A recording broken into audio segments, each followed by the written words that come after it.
నమస్తే అధ్యక్ష. ఈ మహిళల మీద చేస్తున్న అత్యాచారాలు, దాడులు, లైంగిక వేధింపులు చూస్తుంటే అధ్యక్ష, మహిళలకు స్వేచ్ఛ కరువు అవుతుందా, రక్షణ కరువు అవుతుందని ఆలోచించే పరిస్థితి అధ్యక్ష.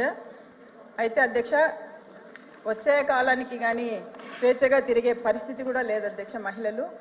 అయితే ఎక్కడ చూసినా అధ్యక్ష, ఇక్కడ అక్కడని కాదు, బస్ స్టాండ్లలో కానీ, స్కూల్స్లో కానీ, హాస్టల్స్లో కానీ, అలాగే హాస్పిటల్స్ అధ్యక్ష, చివరికి పోలీస్ స్టేషన్లలో కూడా లైంగిక వేధింపులు జరగడం అధ్యక్ష చాలా దారుణంగా ఉంది.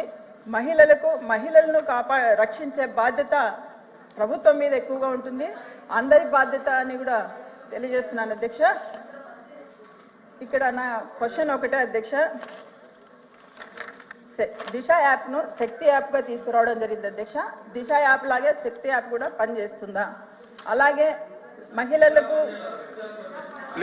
చెప్పనివ్వండి, చిరంజీవి గారు చెప్పనివ్వండి సార్. ఇది అందరూ సార్ సార్ సార్ అందరూ మేడం మీరు చెప్పండి. లైంగిక వేధింపులకు గురి అవుతున్న మహిళలందరికీ ఎలాంటి రక్షణ కల్పిస్తారని క్వశ్చన్ వేస్తున్నాను అధ్యక్ష. ధన్యవాదాలు అధ్యక్ష.